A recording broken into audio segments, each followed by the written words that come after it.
എൻ്റെ ദൈവത്തിലെ ഉടമ്പടി ധ്യാനത്തിൻ്റെ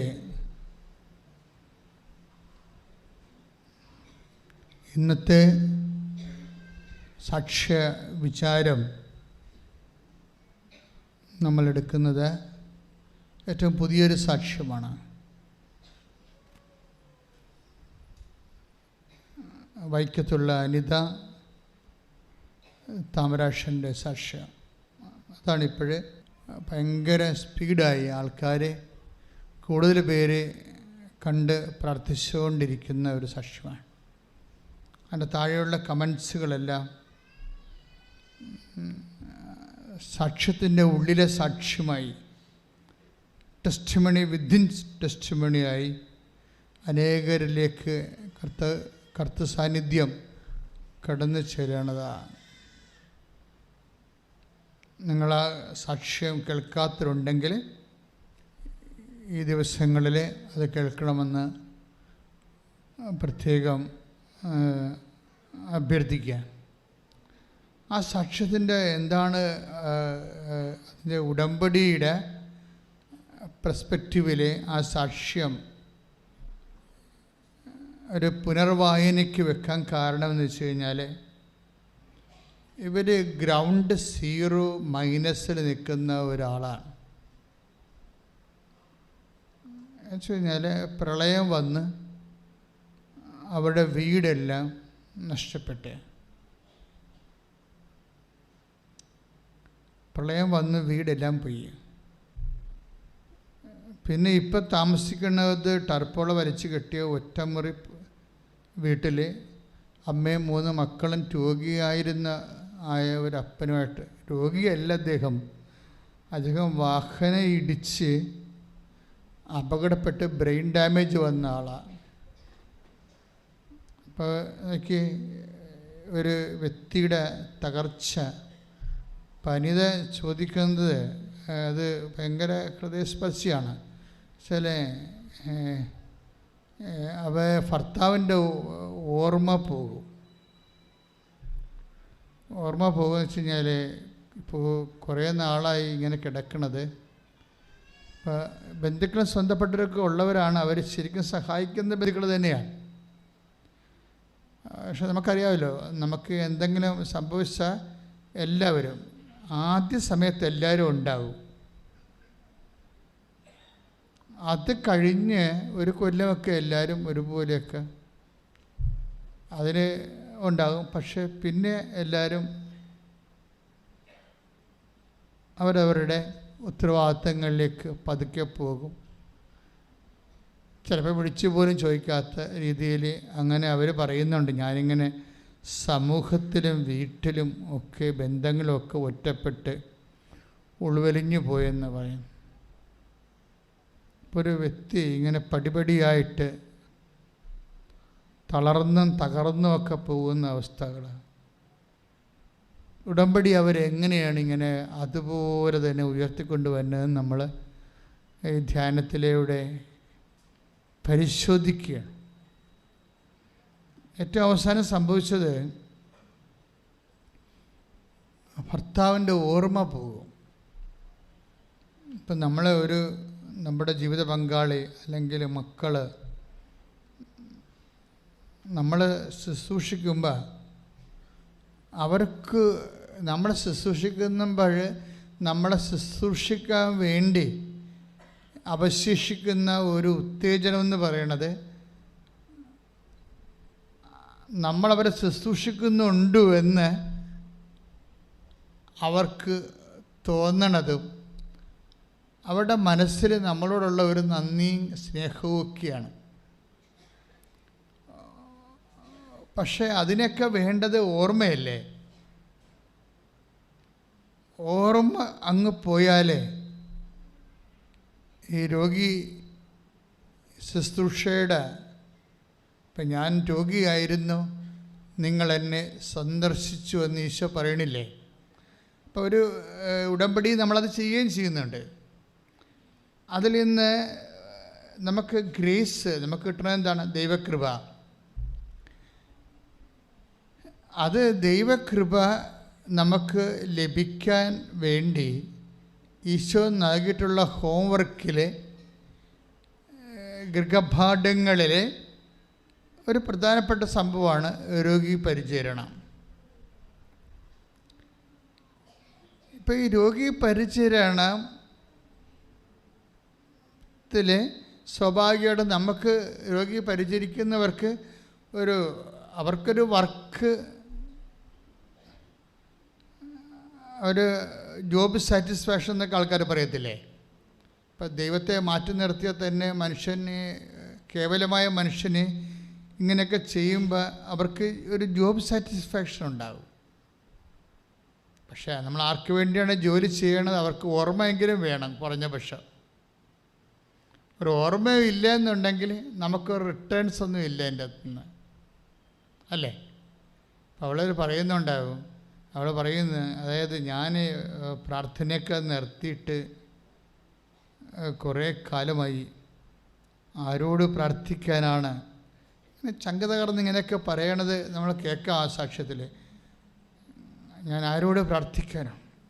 സൃഷ്ടിച്ചവൻ തന്നെ എന്നോട് എൻ്റെ ഈ അവസ്ഥ കണ്ടിട്ടും എനിക്ക് ഒരു കരകയറ്റമില്ലാത്തപ്പോൾ ഞാൻ പിന്നെ ആരോട് പ്രാർത്ഥിക്കാനാണ്? അങ്ങനെ ഒരു മാനസികാവസ്ഥ നിന്നുകൊണ്ടാണ് ഈ ഭർത്താവിൻ്റെ ഓർമ്മ വരെ പോണത്. അപ്പോൾ പറയണത്, എനിക്ക് മാനസിക രോഗമായെന്ന് തോന്നണമെന്ന് പറയും. കാര്യം എന്താണ്? ഈ ഓർമ്മയില്ലാത്ത ആളുടെ പ്രാഥമിക കാര്യങ്ങൾ അയാൾക്ക് ഓർമ്മയില്ലല്ലോ. അപ്പോൾ പ്രാഥമിക കാര്യങ്ങളൊക്കെ കൺട്രോളില്ലാതെ പോയിക്കൊണ്ടിരിക്കും. എന്നാൽ നമ്മളതൊരു വൈഫെന്ന രീതിയിൽ ദൈവത്തെ നിർത്തിയ ഒരു ശുശ്രൂഷ അതെല്ലാം നമ്മൾ നിർവഹിക്കുമ്പോൾ ആ വ്യക്തിക്ക് ഓർമ്മയില്ലെങ്കിൽ പിന്നെ അതും ഇല്ലല്ലോ. അപ്പം ഞാൻ രോഗിയായിരുന്നു, നിങ്ങളെന്നെ സന്ദർശിച്ചു എന്ന് പറയുമ്പോൾ ചിലരെങ്കിലും ഓർമ്മയില്ലാത്ത രോഗികളെ സന്ദർശിക്കുന്നു എന്നുള്ളത് സത്യമാണ്. നമുക്കതിൽ നിന്ന് ഒരു റിട്ടേൺസുമില്ല. അതുകൊണ്ടാണ് ഞാൻ രോഗിയായിരുന്നു എന്ന് ഈശോ പറയണത്. നിൻ്റെ ഭർത്താവ് രോഗിയാണെന്ന് പറയരുതെന്ന്, ഇല്ലേ? അതാണ് take the word of God. ശ്രുതികട ഹല്ലേലൂയ. മത്തായി 25:36 ഞാൻ രോഗിയായിരുന്നു, നിങ്ങൾ എന്നെ സന്ദർശിച്ചു. മത്തായി ശ്രീകയുടെ സുവിശേഷമാണ് 25-ാം അധ്യായം 36-ാമത്തെ വചനം. എന്താ പറയണത്? ഞാൻ രോഗിയായിരുന്നു. അപ്പോൾ അവളുടെ ഭർത്താവ് രോഗിയായിരുന്നു, അല്ല നിങ്ങളുടെ മകൻ രോഗിയായിരുന്നു എന്നല്ല. ഇവരെ രോഗികളിലെ നമ്മൾ മക്കളെയാണ് അല്ല ഭർത്താവിനെയാണ് കാണുന്നതെങ്കിൽ ഒരു ടൈം ആകുമ്പോൾ നമുക്ക് ബോറടിക്കുകയും റിട്ടേൺ കിട്ടാത്ത കാരണം നമ്മൾ മാനസിക രോഗികളായി മാറുകയും ചെയ്യും. അപ്പം ആരെങ്കിലും ശുശ്രൂഷിക്കുന്നുണ്ട് ഉടമ്പടിയുടെ വെളിച്ചത്തിലെങ്കിൽ നിങ്ങൾ ശ്രദ്ധിക്കേണ്ട കാര്യം ഈ 25-36 എന്താണ്? ആ രോഗിയെ XY നമ്മൾ ശുശ്രൂഷിക്കുന്നവരെ ആരായിട്ട് കാണണം? നീ സ്നേഹിക്കുന്ന നിനക്ക് വേണ്ടി മരിച്ച യേശു ക്രിസ്തുവായിട്ട് കാണണം. കൈയടിച്ച് കർത്താവിനെ സ്തുതിക്കുന്നു. അപ്പോൾ എല്ലാ മേഖലകളിലും പ്രത്യേകിച്ച് കുരിശ് ആയിട്ട് നമുക്ക് തോന്നുന്ന മേഖലകളെല്ലാം ആ കുരിശോടുകൂടെ ക്രൂശിക്കപ്പെട്ടവനെ കാണണമെന്നാണ് സുവിശേഷം. എവിടെയെങ്കിലും കുരിശുണ്ടെങ്കിൽ കുരിശിൻ്റെ കൂടെ ആര് കാണണം? ക്രൂശിക്കപ്പെട്ടവനെ കൂടി കാണണം. അത് കർത്താവിന് വേണ്ടിയാണ് ആ കുരിശ് കാണേണ്ടത്. അപ്പോൾ ഈ ഓർമ്മ കൂടി പോയി, വീടുമില്ല, അതുപോലെ തന്നെ മക്കളെ പഠിപ്പിക്കാൻ വിട്ടിട്ടേ അവിടെ ഫീസ് അടക്കാൻ നിവൃത്തിയില്ലാതെ മകൾ വന്ന് വീട്ടിൽ നിൽക്കുക. അപ്പോൾ ആൾക്കാരൊക്കെ ചോദിച്ചു, ഇവളെന്തോ പ്രോബ്ലം ഉണ്ടാക്കിയിട്ട്, പെൺകുട്ടികളല്ലേ അപ്പോൾ എല്ലാം പ്രോബ്ലമായിട്ട് കാണത്തുള്ളൂ നാട്ടുകാർ, ഇവളവിടെ എന്തോ പ്രോബ്ലം ഉണ്ടാക്കിയിട്ട് വന്ന് നിൽക്കുകയാണെന്ന്. പക്ഷേ ആൾക്കാരോട് പറയാൻ പറ്റുമോ? ഫീസ് അവിടെ കൊടുക്കാൻ പറ്റാത്ത കാരണം ഇറക്കി വിട്ടിരിക്കുകയാണെന്ന്. ഒരു അമ്മ മനസ്സനുഭവിക്കുന്ന വ്യത്യസ്തമായ കാലാവസ്ഥകൾ എന്തിനാണ് നിങ്ങളോട് ഞാൻ പറയണത്? എനിക്കറിയാം പലരുടെയും അവസ്ഥ ഇതുപോലെയോ ഇതിനേക്കാൾ താഴ്ന്നതോ ആണ്. ഇതിത്തിരി കൂടിയതാണ്. കൂടിയതാണെന്ന് പറയാൻ കാരണം ഈ സഹിക്കാൻ പറ്റാത്തൊരവസ്ഥയിൽ ഇവളെടുക്കുന്ന ഒരു തീരുമാനം പറയുന്നുണ്ട്. ഞങ്ങളെ കൂട്ടത്തോടെ ആത്മഹത്യ ചെയ്യാൻ തീരുമാനിച്ചെന്ന്. സെപ്റ്റംബർ 2-ാം തീയതി ഡേറ്റൊക്കെ പറയുന്നുണ്ട്. അപ്പോൾ അവർ വിഷമൊക്കെ വാങ്ങിച്ച് വെച്ചു. അപ്പോൾ അവരുടെ ഒരു ഞാൻ എങ്ങനെ അച്ചായന് എങ്ങനെ ഞാൻ വിഷം കൊടുക്കും?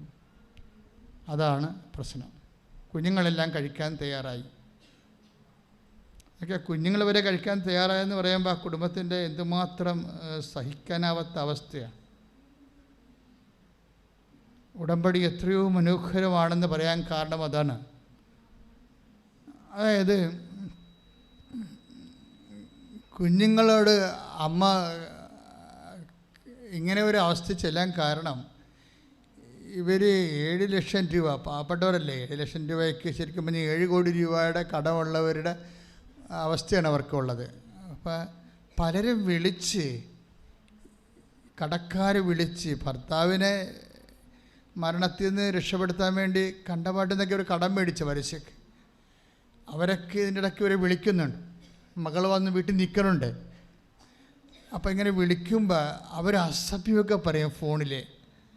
അപ്പോൾ ഇവരുടെ കണ്ണറിയാണ്ട് നിറഞ്ഞ് കണ്ണീര് താഴെ വീഴുമ്പോൾ മക്കളുടെ ആത്മവിശ്വാസം പോകും.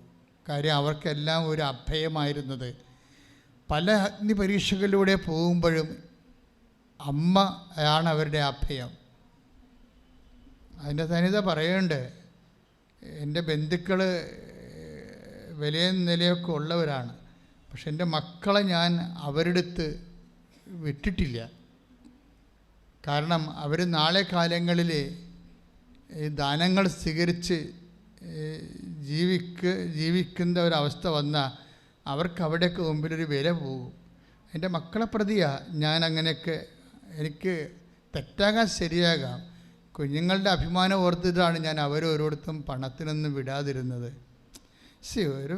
ഒരു ലേഡിയാണ് അവർ. ശരിക്കും അവരെന്ത് എന്ത് ബുദ്ധിയും ബോധവും ഉള്ളവരാണത്. എനിക്കത് ഭയങ്കരമായിട്ട് ഇഷ്ടപ്പെട്ടു ആ നിലപാട്. കാര്യം അവർ ആ നിലപാട് കറക്റ്റാണെന്ന് എനിക്ക് എൻ്റെ ജീവിതത്തിൽ നിന്ന് മനസ്സിലായിട്ടുണ്ട്. കാര്യം ഞാൻ സെമിനാരി പഠിക്കുന്ന സമയത്ത് എൻ്റെ അമ്മയുടെ അങ്ങേര് 2 ഡോക്ടറേറ്റുള്ള ആളാണ്. വത്തിക്കാനിൽ പോയി, റോമിൽ പോയി പഠിച്ച് രൂപതയെ വന്ന് ഇവിടെ സെമിനാരി റെക്ടറാണ് അദ്ദേഹം. അപ്പോൾ അദ്ദേഹമാണ് എന്നെ ആദ്യകാലങ്ങളിലൊക്കെ ഫൈനാൻസായിട്ട് സപ്പോർട്ട് ചെയ്തുകൊണ്ടിരുന്നത്, പഠന കാര്യങ്ങളൊക്കെ. പക്ഷെ അങ്ങേര് ചെയ്തതെന്ന് വെച്ച് കഴിഞ്ഞാൽ അന്ന് 1979 അല്ല 76, അപ്പം അന്നത്തെ അച്ഛന്മാർ സെമിനാരിൽ താമസിക്കുന്നവർക്ക് 75 രൂപയാണ് ശമ്പളം.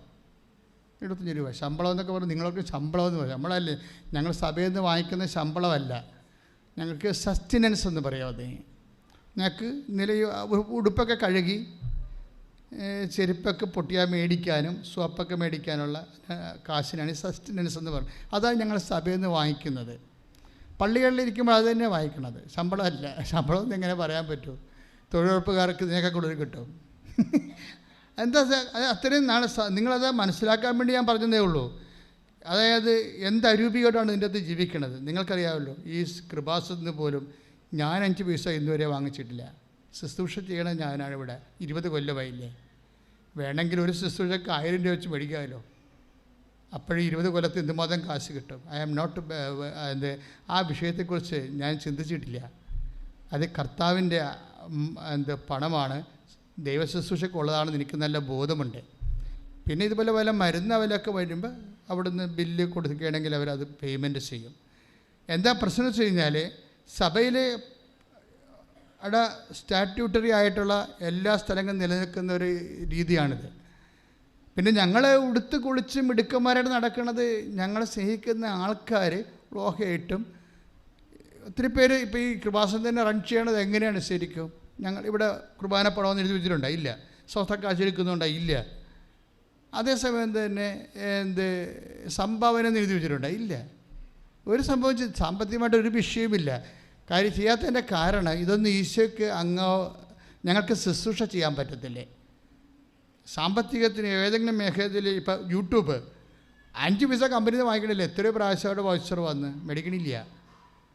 അങ്ങനെ വന്നാൽ പരിശുദ്ധാത്മാവ് പതുക്കെ പതുക്കെ ഇറങ്ങിപ്പോവും. പക്ഷേ എന്നാൽ ഇത് മെയിൻറ്റെയിൻ ചെയ്ത് പോകണില്ലേ? സൂപ്പറായിട്ട് മെയിൻറ്റെയിൻ ചെയ്ത് പോകുന്നുണ്ട്. എന്താ കാര്യം? അമ്മമാതാവ് വാരിക്കോരി കൊടുത്ത് അനുഗ്രഹിച്ച് നിലനിർത്തിയ ആൾക്കാർ കൊണ്ടുവന്ന് ഇതിൻ്റെ മെയിൻ്റനൻസിന് വേണ്ടിയും ശുശ്രൂഷകൾ ഭംഗിയായിട്ട് നടക്കാൻ വേണ്ടിയും ആവശ്യത്തിന് കൊടുത്തിട്ട് പോകുന്നുണ്ട്. പക്ഷേ ഈ വിഷയം സംസാരിക്കാറ് പോലും ഇല്ല ഇവിടെ. പുറത്തൊക്കെ ആൾക്കാർ ട്രോളൊക്കെ ചെയ്യുന്നുണ്ട്, അവർക്ക് അറിയാൻ പാലാത്തത് കൊണ്ട് നമ്മൾ എന്ത് പറയാനാണ്. പക്ഷേ ഇതാണ് എൻ്റെ സിറ്റുവേഷൻ. പോട്ടെ, എൻ്റെ ഒരു അവസ്ഥ ഞാൻ നിങ്ങളോട് പറഞ്ഞില്ലേ, നിങ്ങൾ ഓരോ ജീവിതത്തിൽ കടന്നു പോകുമ്പോൾ ശ്രദ്ധിക്കണം. അമ്മ അവൾ പറഞ്ഞ കറക്റ്റാണ്. ശരിക്കും അനിത പറഞ്ഞത് കറക്റ്റാണ്. എൻ്റെ അമ്മാവനൊരു ചെറിയ തെറ്റ് ചെയ്ത്. കാര്യം അമ്മാവൻ്റെ ശമ്പളം 75 രൂപയാണ്. അതിൽ 50 രൂപ എനിക്ക് സോപ്പും ബക്കറ്റും ഉടുപ്പും ഒക്കെ വാങ്ങിക്കാൻ വേണ്ടിയുള്ളതാണ്. അപ്പം അമ്മാവൻ പറയും, നീ അത് പോയി പ്രൊക്യൂറിനടുത്ത് നിന്ന് മേടിച്ചോളാൻ പറയും.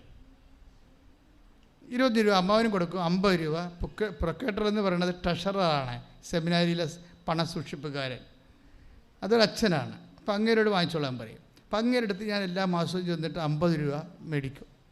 എന്നിട്ട് ഞാൻ കോളേജിൽ പോകുന്ന സമയത്ത് എൻ്റെ അത്യാവശ്യ കാര്യങ്ങളൊക്കെ 50 രൂപക്ക് നിൽക്കില്ല. പക്ഷേ അന്ന് 50 രൂപക്ക് വരെ ഉണ്ട്, 76 അത്യാവശ്യം കാര്യമൊക്കെ നടക്കും. നമുക്ക് വേറെ ആർഭാടമൊന്നും നടക്കത്തില്ല. ഉടുപ്പ് കെട്ടുകളും പണ്ട് ഈ ഉജാലയൊക്കെ വാങ്ങിക്കാനുള്ള കാശ് കിട്ടും, മുക്കാനും തേക്കാനും ഒക്കെയുള്ള പരിപാടി കിട്ടും. പക്ഷേ അത് പിന്നീട് എനിക്കത് വലിയ ഭാരമായി മാറി. എന്താ കാര്യം? ഈ പ്രൊക്യുറേറ്റർ പിന്നീട് രൂപതാ ബിഷപ്പായപ്പോൾ ഞാൻ അച്ഛനായി. അതാണ് പ്രശ്നം. ഈ പ്രൊക്യുറേറ്ററായിരുന്നു ഈ 50 രൂപ തന്നുകൊണ്ടിരുന്ന അച്ഛൻ പിന്നീട് രൂപതയുടെ ബിഷപ്പായി. അപ്പോൾ ഞാൻ ആരായി? ഞാൻ പഠിച്ച് അച്ഛനായി.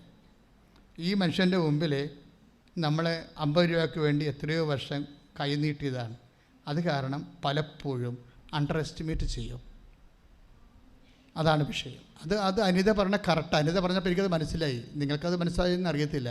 നിങ്ങളവർക്ക് അത് വലിയ ഭാവമല്ലേ, ഉള്ളവടേക്കത് മേടിക്കണ്ടേ. പക്ഷേ അനിത പറഞ്ഞത് എന്താ പറഞ്ഞിരിക്കുന്നത്? എൻ്റെ മക്കൾ ആടെ മുമ്പിൽ കൈനീട്ടിയ നാളെ അവരുടെ മുമ്പിൽ അവർ ദാസന്മാരുടെ കാണത്തില്ലേ എന്നാ ചോദിച്ചത്. അതുകൊണ്ടാണ് അത് അമ്മയുടെ അവസ്ഥയിലാണ് ഞാനത് കാണുന്നത്. അപ്പോൾ അതുകൊണ്ടാണ് അവർക്ക് ഒരു വല്ലാത്ത അവസ്ഥയിലൂടെ പോകുമ്പോൾ അവർ പോകത്തില്ലായിരുന്നു. ഈ കടക്കാരെ വിളിച്ച് തോന്നിവാസം പറയണില്ലേ, അപ്പോൾ ഈ മക്കൾക്കെല്ലാം എന്തെല്ലാം അഗ്നി പരീക്ഷകളിലൂടെ പോകുമ്പോഴും ഇവർ ഒറ്റക്ക് നിന്ന് പടപൊരുതി അതിനേക്ക് അതിജീവിച്ച് ഈ കുഞ്ഞുങ്ങളെയും പൊരുന്ന് പരന്ത് വരുമ്പോഴും പാമ്പ് വരുമ്പോഴും ഒക്കെ കൂടെ ചിറകിൽ ചേർത്ത് കൊണ്ടു നടക്കുന്ന അമ്മ ഒരു നിമിഷം ഇങ്ങനെ ഫോൺ എടുക്കുമ്പോൾ കരയണത് കാണാം. അപ്പോൾ 2 മക്കളും വന്ന് കയ്യെ പിടിച്ചിട്ട് പറയും, അമ്മ എന്തെല്ലാം സംഭവിച്ചാലും അമ്മ കരയരുത്. അമ്മ കരഞ്ഞാൽ പിന്നെ ഞങ്ങൾ ചങ്ക് പറഞ്ഞു പോകും, പിന്നെ ഞങ്ങൾക്ക് ഒരു ആരംഭവും ഇല്ലാത്ത രീതിയിലാകും. അപ്പോൾ പറയും, നമുക്ക് ഒരുമിച്ച് മരിക്കാം, ഇങ്ങനെ പോകാൻ എത്ര കാലം പോകാൻ പറ്റും. അതാണ് സംഭവം. അപ്പോൾ അവരങ്ങനെ വിഷമൊക്കെ വാങ്ങിച്ച് വെച്ച് അവർക്ക് അതിൻ്റെ അകത്തൊരു മനസാക്ഷി അവർക്ക് തോന്നണില്ല. കാരണം അവസ്ഥ അങ്ങനെയായിപ്പോയി. അപ്പോൾ ഈ സെപ്റ്റംബർ 2-ാം തീയതി അപ്പോൾ എന്നിട്ട് ഈ അമ്മ അനിത മക്കളോട് പറയും, അച്ഛനെ എങ്ങനെ കൊടുക്കൂടാ ഞാൻ വിഷമെന്ന് ചോദിക്കും മൂത്ത മകനോട്. അപ്പോൾ അവൻ പറയും, ഞാൻ കൊടുക്കാം അച്ഛനെന്ന് പറയും. അച്ഛൻ കിടപ്പാണല്ലേ, അച്ഛൻ നമ്മളില്ലാതെ അച്ഛനിങ്ങനെ കിടന്നിട്ട് കാര്യമില്ലല്ലോ, ഞാൻ കൊടുക്കാമെന്ന് പറയും.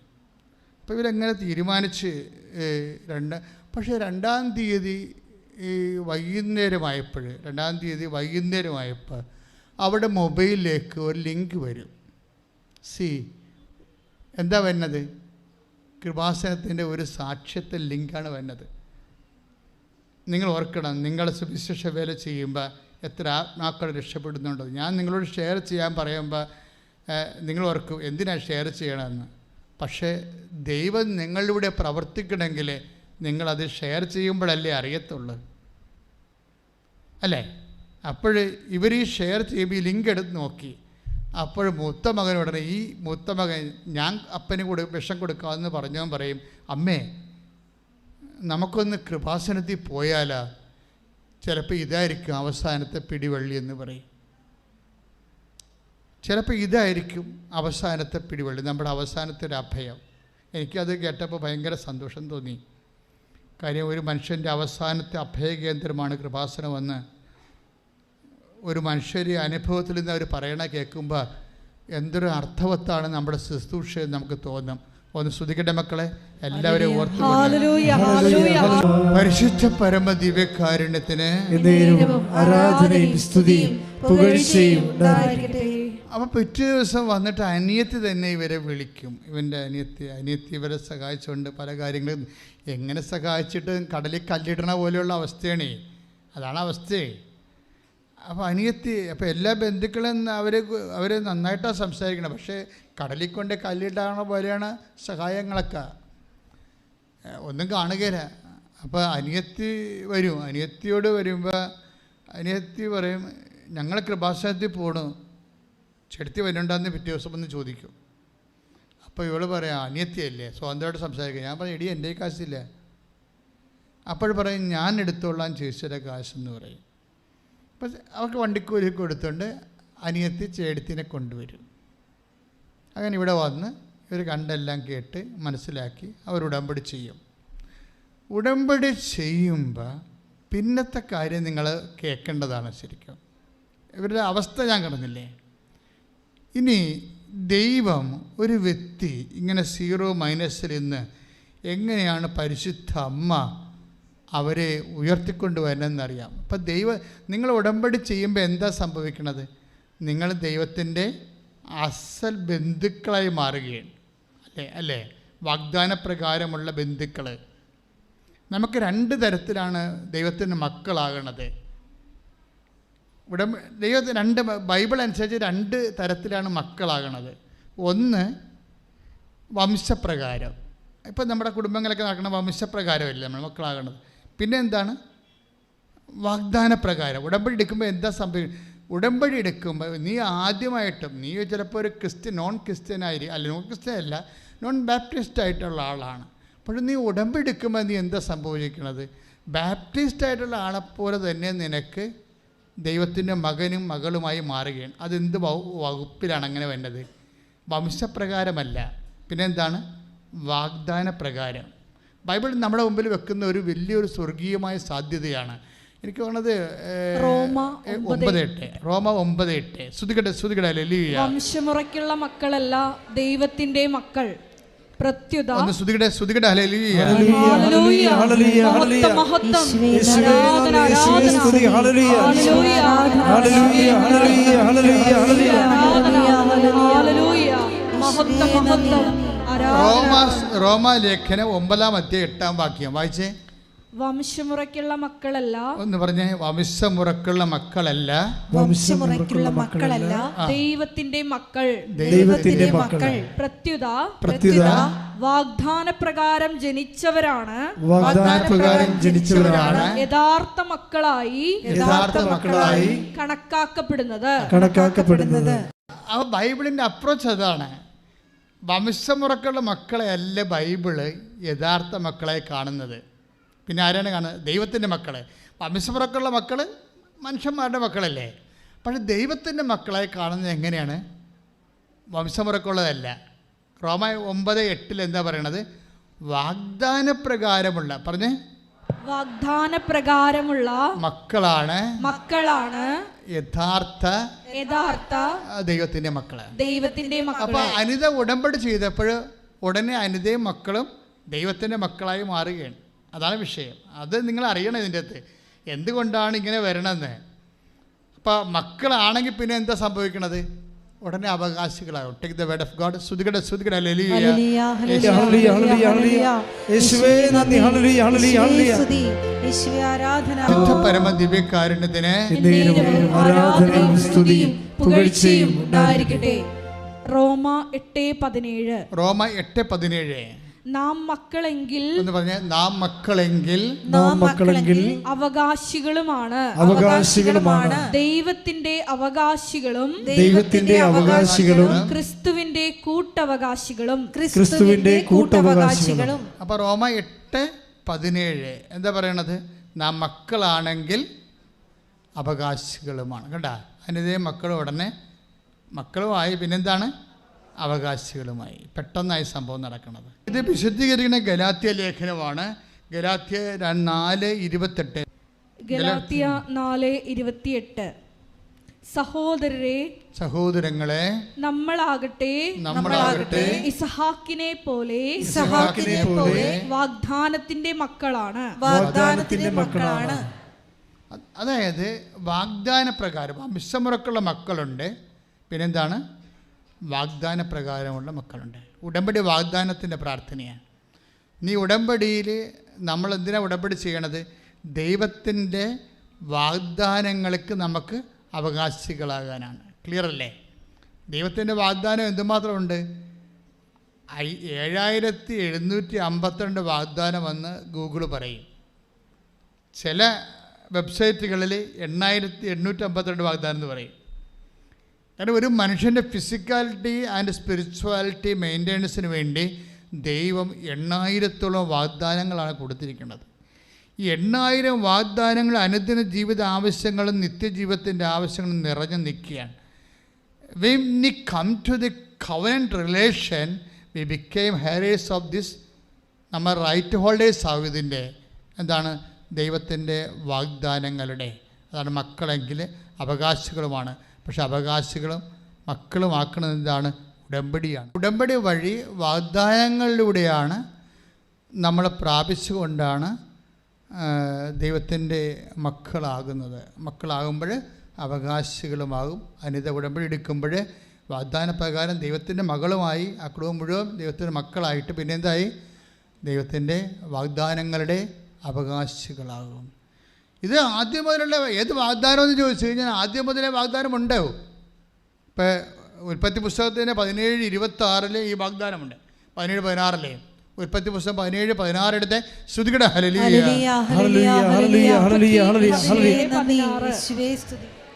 ശ്രുതിക്കട്ടെ. ഞാൻ അവളെ അനുഗ്രഹിക്കും എന്ന് പറഞ്ഞ ഞാൻ അവളെ അനുഗ്രഹിക്കും. അവളിൽ നിന്ന് ഞാൻ നിനക്ക് ഒരു പുത്രനെ തരും. അവളെ ഞാൻ അനുഗ്രഹിക്കും. അവൾ ജനതകളുടെ മാതാവാകും. വാഗ്ദാനം കണ്ട. അതായത് ഇത് ശരിക്കും പറഞ്ഞാൽ ഇസഹാക്കിനെ കുറിച്ച് പറയണതാണ്. പക്ഷേ ഇസഹാക്കിന് സാറാക്കിന് യോജിക്കണില്ല. ഇത് യോജിക്കണത് എന്താ കാര്യം വെച്ച് കഴിഞ്ഞാൽ ജനതകളുടെ മാതാവാകും എന്ന് പറഞ്ഞെങ്കിലും ഒരു കംപ്ലീറ്റ് പൂർണ്ണ മാതാവാകത്തില്ല അവർ.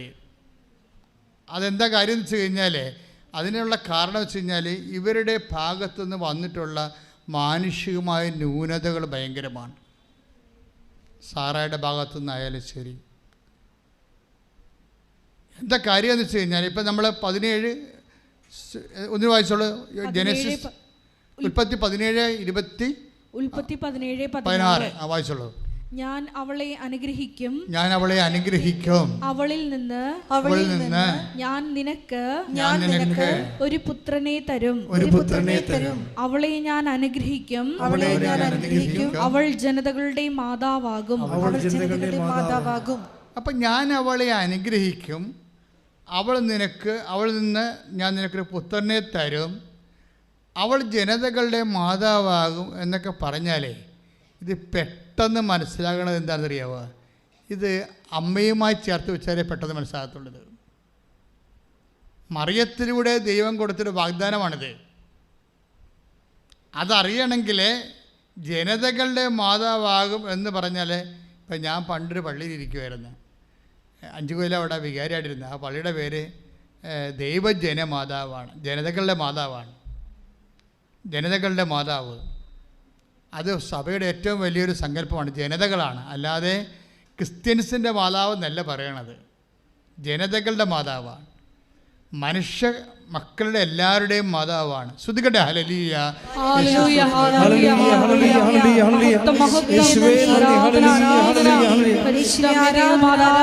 അമ്മയുടെ മക്കൾക്ക് വേണ്ടി, ജനതകൾക്ക് വേണ്ടി, ലോകം മുഴുവനും വേണ്ടി മധ്യസ്ഥ പ്രാർത്ഥിക്കണമേ എന്ന് ഈ ആരാധനയിലൂടെ അടിയങ്ങൾ പ്രാർത്ഥിക്കുന്നു. ആരാധന. ഹല്ലേലൂയ. ഇനി ഇതന്നെ അവളിലൂടെ അവൾ നിനക്കൊരു പുത്രനെ വായിച്ചോളൂ. ശ്രുതികട്ടെ ഹല്ലേലൂയ. ഹല്ലേലൂയ ഹല്ലേലൂയ ഹല്ലേലൂയ യേശുവേ നന്ദി ഹല്ലേലൂയ ഹല്ലേലൂയ ഹല്ലേലൂയ ഹല്ലേലൂയ യേശുവേ ആരാധന ഹല്ലേലൂയ ഹല്ലേലൂയ മഹത്വം മഹത്വം ആരാധന ആരാധന ഹല്ലേലൂയ മഹത്വം മഹത്വം ആരാധന ആരാധന ഹല്ലേലൂയ. അതായത് ജനേസിസ് 17:16 ഞാൻ അവളെ അനുഗ്രഹിക്കും. പറഞ്ഞേ, ഞാൻ അവളെ അനുഗ്രഹിക്കും. അവളിൽ നിന്ന് ഞാൻ നിനക്ക് ഒരു പുത്രനെ തരും. ഇത് യേശുവാണെന്ന് നമ്മുടെ മനസ്സിൽ നമ്മൾ അംഗീകരിച്ചു കഴിഞ്ഞാൽ പിന്നെ കാര്യം കുറച്ച് എളുപ്പമാകും. എന്താ കാര്യം? ഈ വാഗ്ദാനങ്ങളെല്ലാം നമ്മൾ ജനതകളെ പ്രാപിക്കുന്നത് ഇസഹാക്കിലൂടെ അല്ല, യേശുവിലൂടെയാണ്. അതുകൊണ്ടാണ് കൊറിന്ത്യൻസ് പറയുവേ, അതായത് സകല വാഗ്ദാനങ്ങളും ക്രിസ്തുവിൽ അതെ എന്നാണ്. ശ്രുതികടെ take the word of God. ശ്രുതികടെ ഹല്ലേലൂയ ഹല്ലേലൂയ ഹല്ലേലൂയ ഹല്ലേലൂയ യേശുവേ ശ്രുതികടെ ഹല്ലേലൂയ. യേശുവേ ആരാധന ആരാധന ആരാധന യേശുവേ യേശുവേ സ്തുതി ഹല്ലേലൂയ ഹല്ലേലൂയ ഹല്ലേലൂയ. 2 കൊരിന്ത്യൻസ് 1:20 ദൈവത്തിന്റെ സകല വാഗ്ദാനങ്ങളും പറഞ്ഞ ദൈവത്തിന്റെ സകല വാഗ്ദാനങ്ങളും ക്രിസ്തുവിൽ അതേ എന്ന് തന്നെ. അതുകൊണ്ട് തന്നെയാണ് ദൈവമഹത്വത്തിന് അവൻ വഴി ഞങ്ങൾ ആമേൻ പറയുന്നത്. അപ്പൊ ഈ 2 വചനങ്ങൾ ഇപ്പൊ ഇതിന് എന്തിനോട് യോജിക്കേണ്ടത്? ഞാൻ അവളെ അനുഗ്രഹിക്കും. അതായത് ജനേസിസ് 17 ഉൽപ്പത്തി 17:16 കൂടെയാണ് 2 കൊരിന്ത്യൻസ് 1:20 ചേർത്ത് വെക്കേണ്ടത്. എന്നാൽ മാത്രമേ വാഗ്ദാനത്തിൻ്റെ അർത്ഥം കൃത്യമായിട്ട് മനസ്സിലാകത്തുള്ളൂ. എന്താ കാര്യം വെച്ച് കഴിഞ്ഞാൽ വാഗ്ദാനപ്രകാരമുള്ള സന്തതികളെ പരിശുദ്ധ അമ്മയിലൂടെയാണ് ലോകത്തിന് വരണത്. ഈശോ ആണ് ആദ്യ സന്തതി, പ്രഥമജാതൻ എന്ന് പറയണത്. ഈശോയാണ് വാഗ്ദാനങ്ങളുടെ സാകല്യം. അതുകൊണ്ട് 2 കൊരിന്ത്യൻസ് 1:20 പറയും. എന്താ പറയണത്? സകല വാഗ്ദാനങ്ങളും പറഞ്ഞേ, സകല വാഗ്ദാനങ്ങളും ക്രിസ്തുവിൽ അതെ എന്ന് തന്നെയാണ്. അപ്പൊ ദൈവത്തിന്റെ മുഴുവൻ വാഗ്ദാനങ്ങളും നമുക്ക് ലഭിക്കണത് ആരിൽ നിന്നാണ്? അമ്മയിൽ നിന്ന് പിറന്ന ക്രിസ്തുവിലൂടെയാണ്. അതാണ് എൻ്റെ വിഷയം. ഈ അമ്മയ്ക്ക് അനുഗ്രഹം എങ്ങനെ കിട്ടുന്നതാണ്? അത് ജനേസിസിൽ നിന്ന് കിട്ടുന്നതാണ്. ഞാൻ അവളെ അതായത് ഉൽപ്പത്തി 17:16 അതായത് ഞാൻ അവളെ അനുഗ്രഹിക്കും. പറഞ്ഞേ, ഞാൻ അവളെ അനുഗ്രഹിക്കും. അവളിൽ നിന്ന് ഞാൻ നിനക്ക് ഒരു പുത്രനെ തരും. അവൾ ജനതകളുടെ മാതാവായിരിക്കും. ഇതൊരു പാരലൽ ടെസ്റ്റ് ആണെന്നാണ് ഞാൻ പറയണത്. കത്തോലിക്ക പ്രബോധനം അല്ല, പക്ഷേ ഇതൊരു പാരലൽ ടെസ്റ്റാണ്. ബൈബിളിൽ എപ്പോഴും ഉണ്ടാകുന്ന വിഷയം ഷാഡോ വേഴ്സ് ഉണ്ടാവും, പാരലൽ ടെസ്റ്റ് ഉണ്ടാവും. പുതിയ നിയമത്തിലെ അഭിഷേക യാഥാർത്ഥ്യങ്ങളും രക്ഷാകര സംഭവങ്ങൾക്കെല്ലാം പാരലൽസ് ഉണ്ടാവും, സമാന്തര സുവിശേഷങ്ങൾ എന്ന് നമ്മൾ പറയുന്ന പോലെ സമാന്തര വചനങ്ങൾ. മാതാവിൻ്റെ മാതൃത്വത്തെ ലോക ജനതയുടെ പൊതുമാതാവായി പരിശുദ്ധ അമ്മയെ സുവിശേഷം ദൈവവചനം പ്രതിഷ്ഠിക്കുന്നതിൻ്റെ ഒരു സമാന്തര ടെസ്റ്റാണിത്. ആ രീതി വായിക്കുമ്പോഴാണ് ഈ 2 കൊരിന്ത്യൻസ് 1:20 എന്താണ്? സകല വാഗ്ദാനങ്ങളും പറഞ്ഞേ, സകല വാഗ്ദാനങ്ങളും ക്രിസ്തുവിൽ അതേ എന്നാണ്. അപ്പൊ എന്താ ഉടമ്പടിയിലേക്ക് നമ്മൾ വരുമ്പോൾ നമ്മൾ എന്താ ചെയ്യണത്? വംശമുറക്കുള്ള ഇപ്പൊ 8:9 റോമ 8:9 എന്താ പറയണത്? വംശമുറക്കുള്ള സന്തതി പരമ്പരകളുണ്ടാകും. അതേസമയം തന്നെ വാഗ്ദാനപ്രകാരമുള്ള സന്തതി പരമ്പരകളുണ്ടാകും. സ്വാഭാവികമായിട്ട് മാനുഷികമായി പറഞ്ഞാൽ ബൈ മെറിറ്റ് നമുക്ക് സന്താനം ഉണ്ടാകുന്നത് വംശമുറക്കാണ്. ബൈ ഗ്രേസ് ഉടമ്പടി എന്താ വർക്ക് ചെയ്യണത്? Not by merit but by grace. നമ്മൾ റോമ 9:8 വായിച്ചേ. ശ്രുതികട്ടെ ഹല്ലേലൂയ. വംശമുറയ്ക്കുള്ള മക്കളല്ല. ഒന്ന് പറഞ്ഞേ, വംശമുറക്കുള്ള മക്കളല്ല, ദൈവത്തിന്റെ മക്കൾ. പ്രത്യുത വാഗ്ദാനപ്രകാരം ജനിച്ചവരാണ് യഥാർത്ഥ മക്കളായി കണക്കാക്കപ്പെടുന്നത്. വാഗ്ദാനപ്രകാരം ജനിച്ച മക്കളാണ് ആര്? ദൈവത്തിൻ്റെ മക്കൾ. ദൈവത്തിൻ്റെ മക്കളാണ് ദൈവത്തിൻ്റെ അവകാശികൾ. ഈ മക്കളുടെ പ്രഥമ അവകാശം എന്താണ്? ക്രിസ്തുവാണ്. കാര്യം എന്താണ്? സകല വാഗ്ദാനങ്ങളും ക്രിസ്തുവിലാണ് ആമേൻ പറയണത്. ഈ വചനത്തിൻ്റെ ഈ ലിങ്ക് പോകുന്ന പശ്ചാത്തലത്തിലാണ് നമ്മൾ യോഹന്നാൻ 19:27 വായിച്ചാൽ കുറച്ചുകൂടി ഒരു വെളിച്ചം കിട്ടും നമുക്ക്. യോഹന്നാൻ 19:27 യോഹന്നാൻ 19:27 അനന്തരം അവൻ ആ ശിഷ്യനോട് പറഞ്ഞു, അനന്തരം അവൻ ആ ശിഷ്യനോട് പറഞ്ഞു, ഇതാ നിന്റെ അമ്മ. അപ്പോൾ മുതൽ ആ ശിഷ്യൻ അവളെ സ്വന്തം ഭവനത്തിൽ സ്വീകരിച്ചു. Price the Lord. ഇതാണ് അന്ന് മുതലാണ് പുതിയ ജനത ഉണ്ടാകുന്നത്. ക്രിസ്തുവിൽ വിശ്വസിക്കുന്നവരെല്ലാം ദൈവത്തിൻ്റെ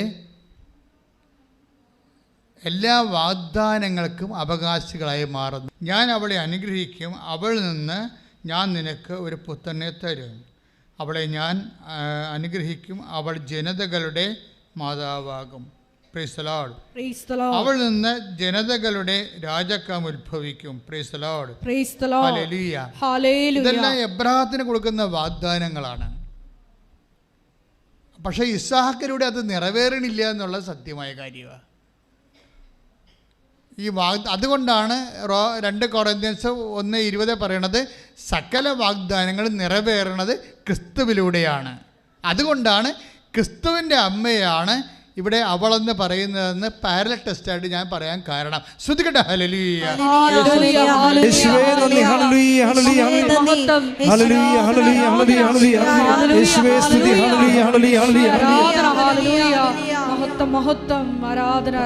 പരിശുദ്ധ പരമദിവ്യകാരുണ്യത്തിന്, പരിശുദ്ധ പരമദിവ്യകാരുണ്യത്തിന്, പരിശുദ്ധ പരമദിവ്യകാരുണ്യത്തിന്.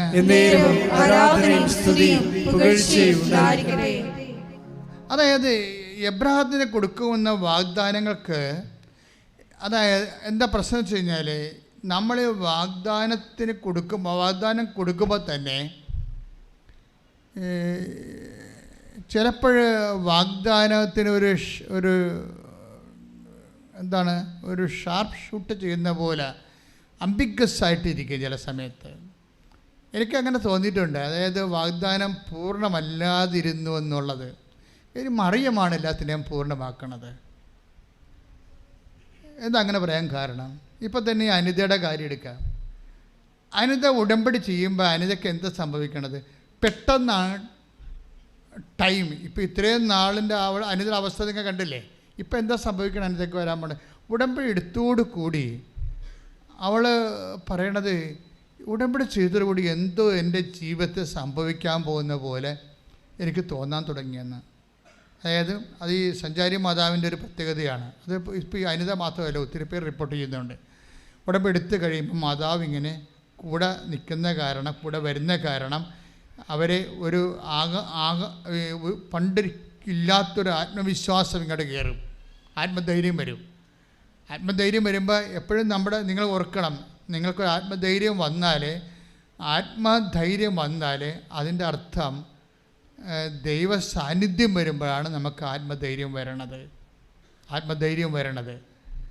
ഈ ആത്മധൈര്യം ഈ ഉടമ്പടിയിൽ ഭയങ്കരമായ രീതിയിൽ വിശ്ലേഷിക്കേണ്ട ഒരു പരീക്ഷണ വസ്തുവാണ് ആത്മധൈര്യം. എന്നാൽ ജോഷുവയുടെ പറയുന്നതാണ് ശക്തനും ധീരനുമായിരിക്കുക, അല്ലേ? ഇപ്പോൾ 1:9 നമ്മൾ വായിക്കണല്ലേ ജോഷുവ, അല്ലേ? വായിച്ചേ, ശ്രദ്ധിക്കട്ടെ. ജോഷുവ 1:9 ശക്തനും ധീരനുമായിരിക്കണമെന്നും, ശക്തനും ധീരനുമായിരിക്കുക, ഭയപ്പെടുകയോ പരിഭ്രമിക്കുകയോ ചെയ്യരുതെന്നും നിന്നോട് ഞാൻ കൽപ്പിച്ചിട്ടില്ലയോ? നിന്റെ ദൈവമായ കർത്താവ് നീ പോകുന്നിടത്തെല്ലാം നിന്നോട് കൂടെ ഉണ്ടായിരിക്കും. ധൈര്യം വരണം എപ്പോഴാണ്? ദൈവം കൂടെ വരുമ്പോഴാണ്. ഇപ്പം അനിത ഉടമ്പടി എടുത്തു.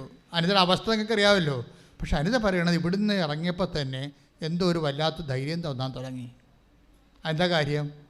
നമ്മളവർക്ക് ധൈര്യം തോന്നാൻ തുടങ്ങി കഴിഞ്ഞാൽ ബിബ്ലിക്കലായിട്ട് പറഞ്ഞാൽ ദൈവത്തിൻ്റെ നീ പോകുന്നിടത്തെല്ലാം നിന്നോട് കൂടെ ഞാനുണ്ടായിരിക്കും. That's A promise. അതൊരു വാഗ്ദാനമാണ്. നീ പറഞ്ഞ മക്കളെങ്കിലും അവകാശികളാണെന്ന് പറഞ്ഞു കഴിഞ്ഞാൽ വാഗ്ദാനത്തിൻ്റെ അവകാശികളാണ്. അതൊരു വാഗ്ദാനം എന്താണ്? I will come with you wherever you go. നീ എവിടെ പോയാലും നിൻ്റെ കൂടെ വരും. അതിൻ്റെ ഈ നെറ്റ് ഇഫക്റ്റ് എന്താണ്? ശക്തനും ശക്തിയും ധൈര്യവും. കൈയിട്ടിച്ച് കർത്താവേ പരമ ദിവ്യകാരുണ്യത്തിന് ആരാധനയും സ്തുതിയും പുകഴ്ചയും ഉണ്ടായിരിക്കട്ടെ. എൻ്റെ പ്രിയപ്പെട്ടവരെ, അതായത് നിങ്ങളിപ്പോഴ് ഉടമ്പടിയിലായിരിക്കുമ്പോൾ നിങ്ങൾ എപ്പോഴും you are always bothering about the cash and kind. എനിക്കങ്ങനെ തോന്നിയിരിക്കണേ. നിങ്ങൾ ഈ സ്ഥാവര ജംഗമ വസ്തുക്കളെക്കുറിച്ച് അതിൻ്റെ വരവിനെയും പോക്കിനെയും കുറിച്ചാണ് കൂടുതൽ ഉടമ്പടിയിൽ കെട്ടുപിടഞ്ഞിരിക്കുന്നത്. പക്ഷേ എന്താ ഇതിൻ്റെ ഒറിജിനൽ ഗിഫ്റ്റ് എന്ന് പറയുന്നത്? പ്രസൻസാണ്, ദൈവത്തിൻ്റെ സാന്നിധ്യമാണ്. ഈ ദൈവത്തിൻ്റെ സാന്നിധ്യത്തിൻ്റെ ബാഹ്യമായ അടയാളങ്ങളെക്കുറിച്ചാണ് ഞാനിപ്പോൾ നിങ്ങളോട് സംസാരിക്കുന്നത്. എന്താണ്? നമുക്കൊരു ആന്തരികമായ ധൈര്യം തോന്നും. അതെന്താണ്? അത് ജോഷുവ 1:9 അനുസരിച്ചുകൊണ്ടാണ്. ജോഷുവ 1:9 അനുസരിച്ചുകൊണ്ടാണ് ആ ധൈര്യം തോന്നണത്. അപ്പം നിങ്ങൾക്കൊരു ധൈര്യം തോന്നി. ഇപ്പോൾ കഴിഞ്ഞ ദിവസങ്ങളിൽ അടൂരെന്ന് റോയി സുധ അങ്ങനെ ഒരു ദമ്പതികളുടെ നമ്മുടെ യൂട്യൂബിലുണ്ട് ആ സാക്ഷ്യം. ഞാൻ റോയിയുടെ സുധയുടെയും സാക്ഷ്യങ്ങളെ അനലൈസ് ചെയ്ത് നോക്കിയായിരുന്നു. റോയിയുടെ ആ വിഷയം നോക്കണം. അവർ 6 കൊല്ലമായിട്ട് അവർക്ക് മക്കളില്ല.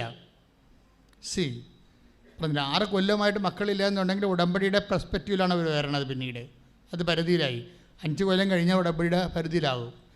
5 കൊല്ലമായിട്ട് മക്കളില്ല എന്നുണ്ടെങ്കിൽ 5ാമത്തെ കൊല്ലം നിങ്ങൾ ഉടമ്പടിയുടെ പരിധിയിലാവും. കാര്യം സാധാരണ മെഡിക്കേഷൻ കൊണ്ട് സാധിക്കത്തില്ലെന്ന് മനസ്സിലാവും.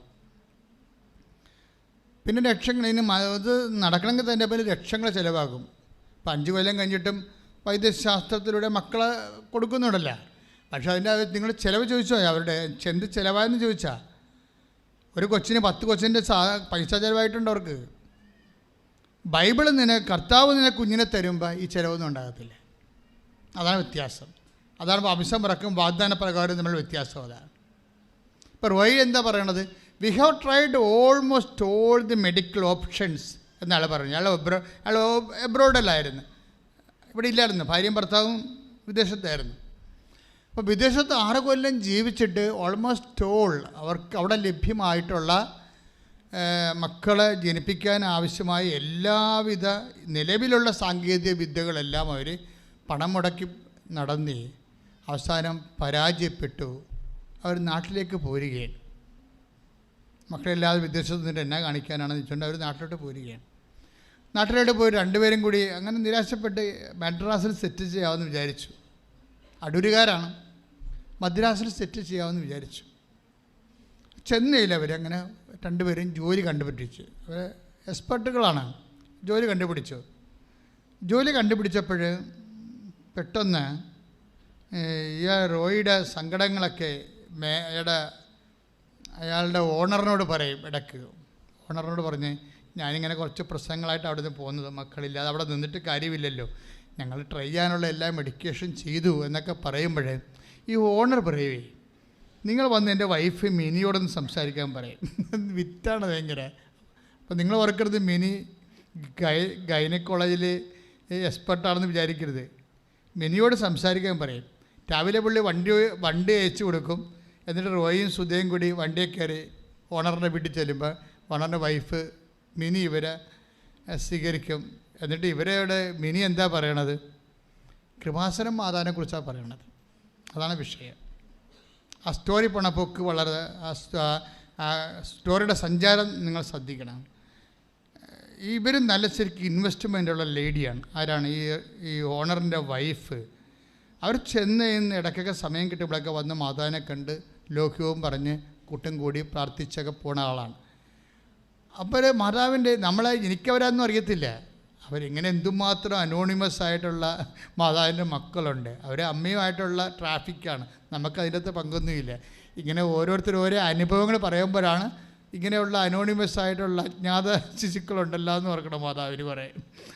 അവങ്ങനെ കുറേ അവർ പല ആൾക്കാരും മാതാവിനെ മുഖത്തോട് നോക്കിയിട്ട് പോകും, ചില രണ്ട് വർത്തമാനം പറഞ്ഞിട്ട് പോകും, അങ്ങനെ കുറേ ആൾക്കാരുണ്ട്.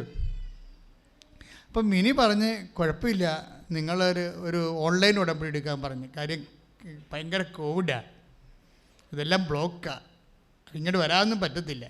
അപ്പം മിനി അവരോട് പറഞ്ഞ് നിങ്ങളൊരു ഓൺലൈൻ ഉടമ്പടി എടുക്കാം. ഞങ്ങൾ ഓൺലൈൻ ഉടമ്പടി സ്റ്റാർട്ട് ചെയ്ത കാലത്ത്, കോവിഡ് കാലത്ത് അമ്മ തന്നൊരു വരദാനമാണ് ഓൺലൈൻ ഉടമ്പടി.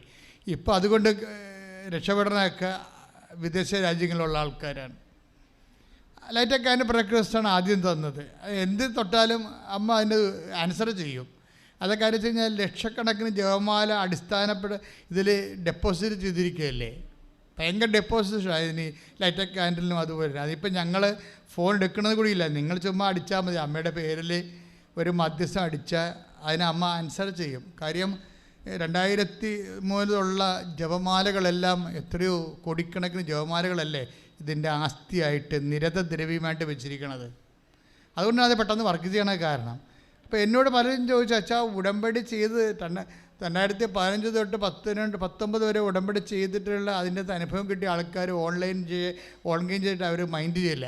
പലരും താഴെ കമൻറ്റ് ചെയ്ത്, ഓൺലൈൻ ഉടമ്പടി ഞങ്ങൾ ലോഞ്ച് ചെയ്തപ്പോൾ താഴെ കമൻറ്റ് ചെയ്ത്, ഇത് നമ്മുടെ യഥാർത്ഥ ഉടമ്പടിയാണോ, ഇത് യഥാർത്ഥ ഉടമ്പടി ഫലം ചെയ്യുമോ, ഇതെങ്ങനെ ഇത് വർക്ക് ചെയ്യണത് എന്നൊക്കെ ചോദിച്ചുകൊണ്ട് അവരോട് സംശയങ്ങൾ പറഞ്ഞു.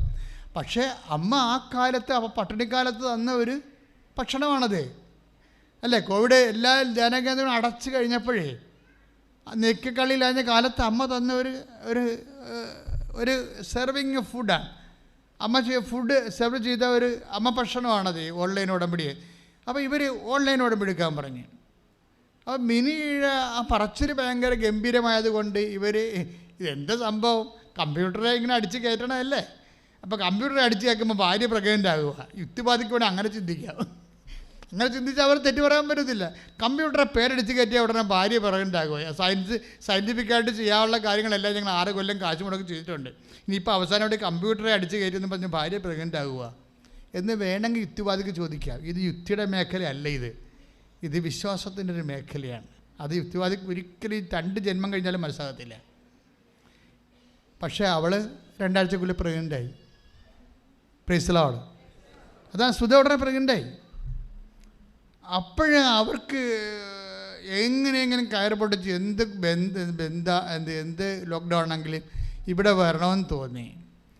അങ്ങനെ ഇവർ വന്ന് അവർ തീർത്ഥാടന ഉടമ്പടിക്കാൻ പറ്റത്തില്ല. അതായത് ഇവിടെ വന്ന് പുറത്തു നിന്ന് പ്രാർത്ഥിച്ചു പോന്ന് ഒരു കാലം ഉണ്ടായിരുന്നു. അങ്ങനെ അകലെ നിന്നൊക്കെ ആൾക്കാർ 100-300 കിലോമീറ്റർ അകലെ നിന്ന് വരും. എന്തിനാ വന്നത്? ഇതിൻ്റെ വാതിക്കൽ നോക്കി നിന്നിട്ട് പോകാൻ വന്നതാണ്. ഈ ഉടമ്പടിക്കാലത്ത്, ഈ കോവിഡ് കാലത്ത് മനുഷ്യൻ, വിശ്വാസികൾ ജീവിച്ച ഒരു ജീവിതമാണ്. ഞാൻ എപ്പോൾ നോക്കിയാലും 10-50 പേരവിടെ നിൽക്കണ കാണാം. ഇങ്ങനെയുള്ള നിപ്പ് ഞാൻ കണ്ടിരിക്കുന്നത് കരയുന്ന മതിലിൻ്റെ അടുത്താണ് നിന്നത്. ഇസ്രയേലിൽ പോയപ്പോഴേ ജെറുസലേം ദേവാലയത്തിന് മതിൽ നിൽക്കുന്നുണ്ട് അവിടെ. ഇപ്പോഴും അവിടെ യഹൂദന്മാരെല്ലാം വെയിലത്ത്, കൊച്ചും കുഞ്ഞും 2 വയസ്സ് തൊട്ട് 10-80 വയസ്സ് വരെയുള്ള ആൾക്കാർ കുടുംബസമേതം ഈ മതിലേൽ ഇങ്ങനെ നോക്കി നിന്നുകൊണ്ട് ആടി സങ്കീർത്തനം പ്രാർത്ഥിക്കുന്നത് ഞാൻ കണ്ടിട്ടുണ്ട്. അതുപോലെയാണ് ഈ കോവിഡ് കാലത്ത് ആൾക്കാർ ഇവിടെ നിന്ന് മണിക്കൂറോളം നിന്ന് പ്രാർത്ഥിച്ചത്. അവസാനം പോലീസ് വരുന്ന അവരെ തല്ലി ഓടിച്ച്, അങ്ങനെയൊക്കെ ചരിത്രം ഉണ്ടായിട്ടുണ്ട്. ഞാൻ അമ്മയോട് പറഞ്ഞു, അമ്മയെ പോലീസ് വന്ന് അമ്മയുടെ മക്കളെ തല്ലിയിട്ടുണ്ടെന്ന് പറഞ്ഞു. അത്രയും ഞാൻ പറഞ്ഞത്. ഞാൻ പോലീസിനെ വിളിച്ച് ചോദിക്കാനൊന്നും പോയില്ല. പക്ഷേ ആ തല്ലിയ പോലീസ് CA തന്നെ 1 മാസം കഴിഞ്ഞപ്പോൾ ഇവിടെ വന്ന് നമ്മളുമായിട്ട് വലിയ ലോക്യവും അടുപ്പമായി പലതരത്തിലുള്ള സഹായങ്ങൾ ചെയ്യാൻ തുടങ്ങി. പിന്നീട് ഞങ്ങൾ, അതാണ് എൻ്റെ അത്. അപ്പം നിങ്ങളെപ്പോഴും ഈ വിഷയങ്ങളെ കൈകാര്യം ചെയ്യുമ്പോൾ മസിൽ ഉപയോഗിക്കാതിരിക്കാൻ money power, muscle power, Marian power. അപ്പം ഞങ്ങൾ മരിയൻ പവറാണ് ഉപയോഗിക്കണത്. ഇപ്പം എന്തെല്ലാം ട്രോളൊക്കെ ഉണ്ട്, ഞങ്ങൾ വല്ല തിരിച്ച് ട്രോൾ ചെയ്യുക, അല്ലെങ്കിൽ നീതീകരിക്കാൻ വരുക, ഒരു പരിപാടിയില്ല. ഇത് ഇപ്പോൾ ചില ട്രോളിൻ്റെ താഴെയൊക്കെ ആൾക്കാർ കമൻറ്റ് ചെയ്യണം, എന്താണ്, പട്ടി കുരച്ചുകൊണ്ടിരിക്കും, രഥം മുന്നോട്ട് പോയിക്കൊണ്ടിരിക്കുമെന്ന്. അതാണ്, പട്ടി കുരച്ചുകൊണ്ടിരിക്കും രഥം. അത് കൃപാസനം അനുഭവിച്ചിട്ടുള്ളവരാണ് തന്നെത്താൻ പറയണതാണ്, തന്നെത്താൻ അടിച്ചു കയറ്റണതാണ് അതിൻ്റെ അകത്ത്. പട്ടി കുരച്ചുകൊണ്ടിരിക്കും, രഥം മുന്നോട്ട് പോയിക്കൊണ്ടിരിക്കും. അത് കറക്റ്റാണ്. എനിക്ക് കേട്ടപ്പോൾ ചിരി വന്നു പോയി. കാര്യം വെച്ചാൽ നമ്മൾ ആ തിരിച്ച് ട്രോളാനൊന്നും പോകത്തില്ല. ഇത് അമ്മയുടെ ഒരു മിഷനാണ്. ഇത് വിജയത്തിലെത്തിക്കുന്നവരെ, നീതിയെ വിജയത്തിലെത്തിക്കുന്നവരെ ചതഞ്ഞ ഞാങ്കണ ഒടിക്കത്തില്ല, പുകഞ്ഞ തിരി കെടുത്ത്. ഇത് മുന്നോട്ട് തന്നെ അങ്ങോട്ട് പോയിക്കൊണ്ടിരിക്കുമോ. അതെന്താ സംഭവിച്ചു കഴിഞ്ഞാൽ ഈ ജനങ്ങളുടെയൊക്കെ ഒരു വൈബ് നോക്കിയേ. അവരവിടെ വന്നിട്ട് ഏത് കോവിഡ് ആണെങ്കിലും ശരി, പോലീസിൻ്റെ അടി കൊണ്ടായാലും അടഞ്ഞ കൃപാസനം വാതിലകത്തേക്ക് നോക്കി കണ്ണീരിട്ട് നിൽക്കുന്നൊരു മനുഷ്യൻ. അതാണ് ഇതിൻ്റെ ആസ്തി എന്ന് പറയണത്. സ്തുതിക്കട്ടെ. ഹല്ലേലൂയ, ഹല്ലേലൂയ, ഹല്ലേലൂയ, ഹല്ലേലൂയ, ഹല്ലേലൂയ, ഹല്ലേലൂയ. യേശുവേ ആരാധന, ഹല്ലേലൂയ, ഹല്ലേലൂയ. തകർച്ചയുടെ കാലഘട്ടങ്ങളിൽ നിന്റെ സന്നിധിയിൽ മാത്രം അഭയം പ്രാപിക്കാനുള്ള വലിയ കൃപ, ഹല്ലേലൂയ, ഹല്ലേലൂയ, ഹല്ലേലൂയ, ഹല്ലേലൂയ. യേശുവേ നന്ദി. ഹല്ലേലൂയ, ഹല്ലേലൂയ, ഹല്ലേലൂയ, ഹല്ലേലൂയ. യേശുവേ സ്തുതി. ഹല്ലേലൂയ, ഹല്ലേലൂയ, ഹല്ലേലൂയ. ഹല്ലേലൂയ, ഹല്ലേലൂയ. മഹത്വം, മഹത്വം. വാഗ്ദാനം പേടകമേ, സ്വർഗീയ പൊന്മലരേ, കൃപാസനത്തിൻ്റെ അമ്മേ, പ്രസാദപരമാതാവേ,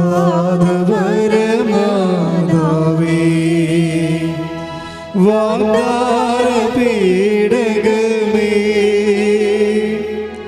സ്വർഗീയ പൊന്മലരേ, കൃപാസനത്തിൻ്റെ അമ്മേ, പ്രസാദപരമാതാവേ.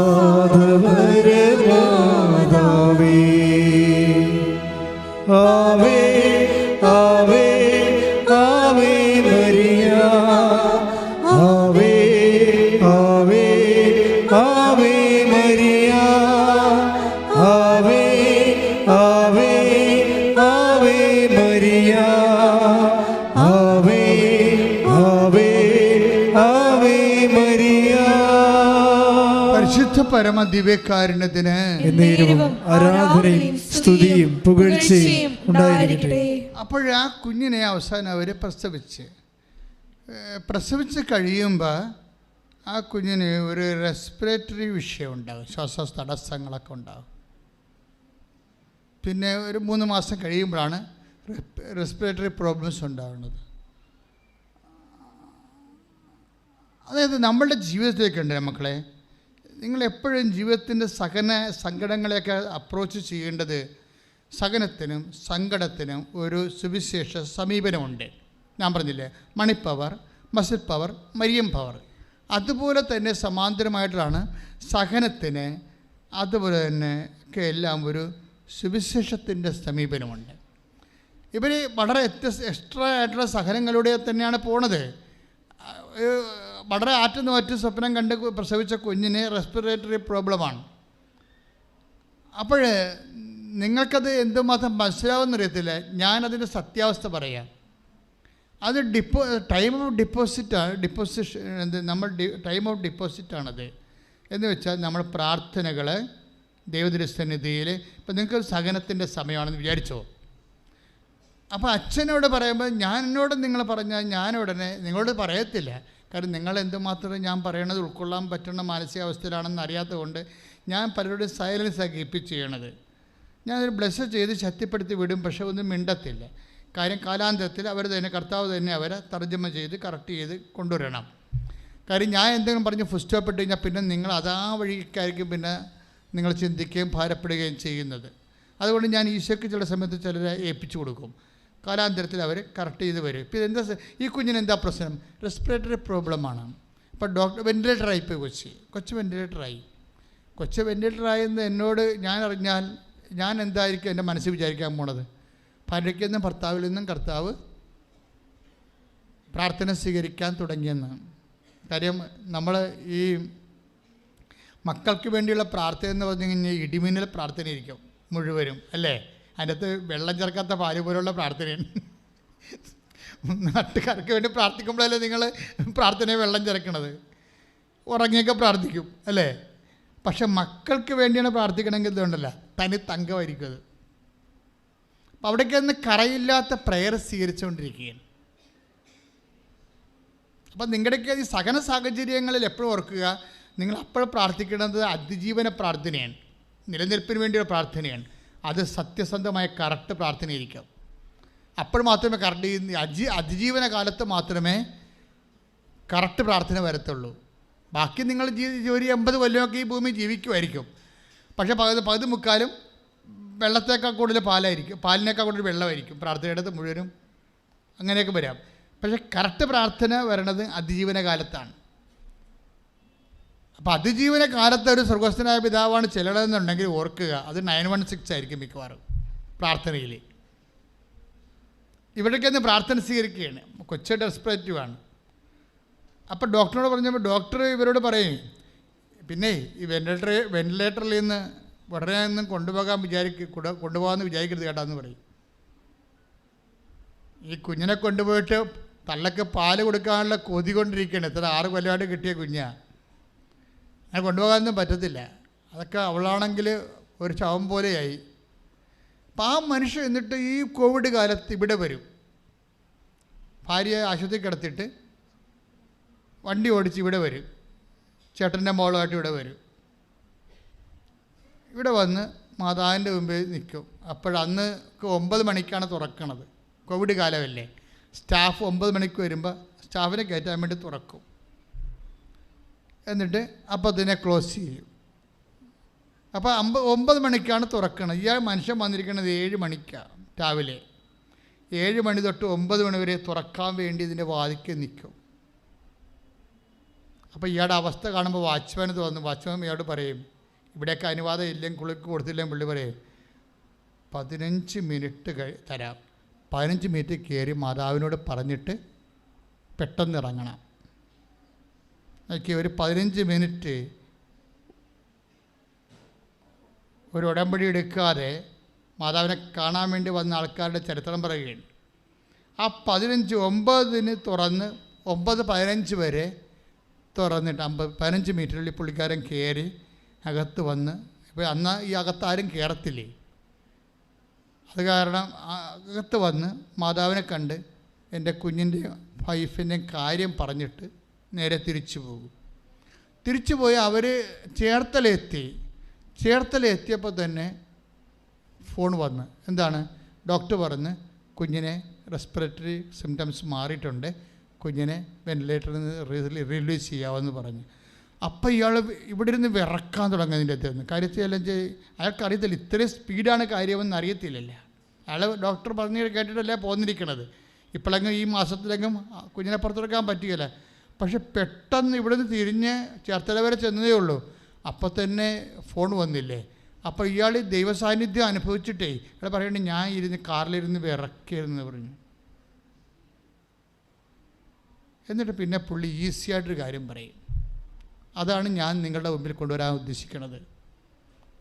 ഇത്രയും വലിയ ദൈവാനുഭവം കിട്ടിയൊരു മനുഷ്യൻ പിന്നീട് അടുത്ത ശ്വാസത്തിൽ ഈസിയായിട്ടൊരു കാര്യം പറയും. എന്താണ്? പിന്നീട് ഞങ്ങളുടെ മകന് കുഞ്ഞുമാലാഖിയായി ഈശോൻ്റെ അടുത്തേക്ക് പോയെന്ന് പറയും. ഞാൻ വാ പൊളിച്ചു. ഇത്രയും എന്നൊക്കെ. പിന്നീട് ഒരു 3 മാസം കഴിഞ്ഞപ്പോൾ ഞങ്ങളുടെ മകൻ ഒരു കുഞ്ഞുമാലാഖിയായി ഈശോൻ്റെ അടുത്തേക്ക് പോയി. അത് പറയുമ്പോൾ അവന് അസുഖമായിരുന്നുവെന്ന് പറയുമ്പോൾ ഉണ്ടാകുന്ന വികാര ജ്വലനമൊന്നും അതിനില്ല. അത് സ്വാഭാവികമായി സംഭവിക്കേണ്ട ഒരു കാര്യമായിട്ട് ഈ മനുഷ്യനെ അവതരിപ്പിക്കുന്നതിൻ്റെ കാരണം എന്താണ്? മഹാസങ്കടങ്ങളിലെ ഈ മനുഷ്യന് കിട്ടിയ ആന്തരിക അഭിഷേകമാണ്. കൈയിടിച്ച് കർത്താവേ പരിശുദ്ധ പരമ ദിവ്യകാരുണ്യത്തിന് ആരാധനയും സ്തുതിയും പുകഴ്ചയും ഉണ്ടായിരിക്കട്ടെ. അപ്പോൾ നമ്മൾ അനിത താമരാക്ഷനെ എന്താ പറഞ്ഞു നിർത്തിയത്? അനിത താമരാക്ഷൻ ഇതേ ഒരു മെൻ്റൽ സ്റ്റേറ്റാണ്. എന്താണ്? അവൾ കുടുംബത്തോടെ ആത്മഹത്യ ചെയ്യുന്നതിന് തീരുമാനിച്ച് സെക്കൻഡുകൾക്കുള്ളിൽ അവൾക്ക് അമ്മ ഒരു ലിങ്ക് കൊടുത്തതാണ് അല്ലേ? കൃപാസനത്തിൽ വരാൻ വേണ്ടി നമ്മൾ മുങ്ങിച്ചാകാൻ പോകുന്നൊരു കയറിട്ട് കൊടുക്കുകയല്ലേ, അതുപോലെ ആ കയറെ പിടിച്ചാണ് ഇവിടെ എത്തിയിരിക്കുന്നത്. ഉടമ്പടി എടുത്തു കഴിഞ്ഞപ്പോൾ അവളെന്താ പറയണത്? എനിക്ക് വല്ലാത്തൊരു ധൈര്യം തോന്നിയെന്ന്. ആരാണ്?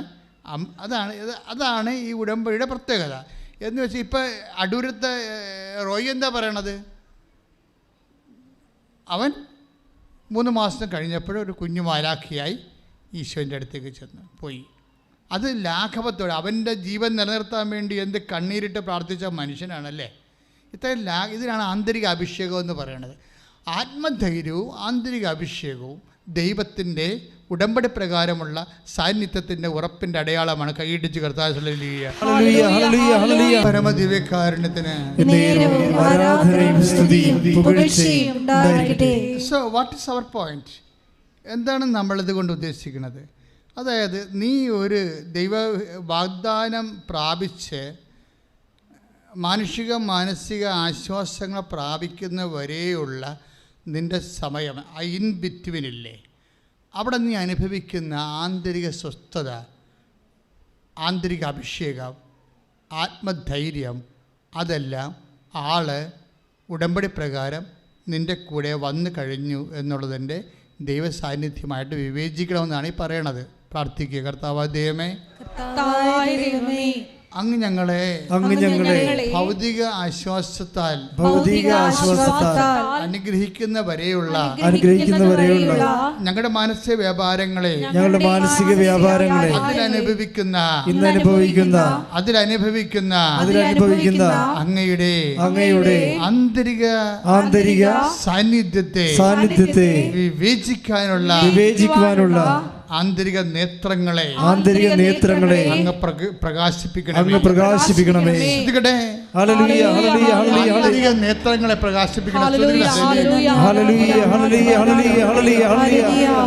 പരിശുദ്ധ പരമദിവ്യകാരുണ്യത്തിന് ആരാധനയും സ്തുതിയും പുകഴ്ചയും ഉണ്ടായിരിക്കട്ടെ. എഫേസ്യൻസ് 1:18 ഏത് തരത്തിലുള്ള പ്രത്യാശയിലേക്കാണ് അവിടുന്ന് നിങ്ങളെ വിളിച്ചിരിക്കുന്നതെന്ന് അറിയാനും വിശുദ്ധർക്ക് അവകാശമായി അവിടുന്ന് വാഗ്ദാനം ചെയ്തിരിക്കുന്ന മഹത്വത്തിന്റെ സമൃദ്ധി മനസ്സിലാക്കാനും നിങ്ങളുടെ ആന്തരിക നേത്രങ്ങളെ അവിടുന്ന് പ്രകാശിപ്പിക്കട്ടെ. അതായത് വിശുദ്ധർക്ക് ആന്തരിക നേത്രങ്ങൾ പ്രകാശിപ്പിക്കേണ്ടത് ഉടമ്പടിയുടെ ഒരു ആത്മീയ അനിവാര്യതയാണ്. ഉടമ്പടി എടുക്കുന്ന ആൾക്കാർ ഈ വാഗ്ദാനം പ്രാപിക്കാൻ, അതായത് നമുക്ക് വേണ്ടി ഒരുക്കിയിരിക്കുന്ന മഹത്വത്തിൻ്റെ വാഗ്ദാനങ്ങളെ പ്രാപിക്കാൻ നമുക്ക് അത് അറിയാനുള്ള വിവേചനം വേണം. അത് ഭയങ്കര ഒരു മസ്റ്റാണ്. ശരിക്കും ഉടമ്പടി പുതുക്കുന്നവർ പ്രത്യേകം ശ്രദ്ധിക്കണം. കാരണം ഉടമ്പടിയുടെ ultimate experience the presence of ഗോഡാണ്, not the effect of the ഗ്രേസിൻ്റെ ഇഫക്ട്സിനേക്കാൾ ഉപരി ബൈ പ്രസൻസ് ആണ്. പക്ഷെ അത് മനസ്സിലാക്കണം എന്നുണ്ടെങ്കിൽ അവിടുന്ന് വാഗ്ദാനം റീഡ് ഇറ്റ് അഗെയിൻ. ഏത് തരത്തിലുള്ള പ്രത്യാശയിലേക്കാണ് എഫേസ്യസ് 1:18 ഒന്ന് ഏറ്റു പറഞ്ഞ ഏത് തരത്തിലുള്ള പ്രത്യാശയിലേക്കാണ് അവിടുന്ന് നിങ്ങളെ വിളിച്ചിരിക്കുന്നതെന്നറിയാനും വിശുദ്ധർക്ക് അവകാശമായി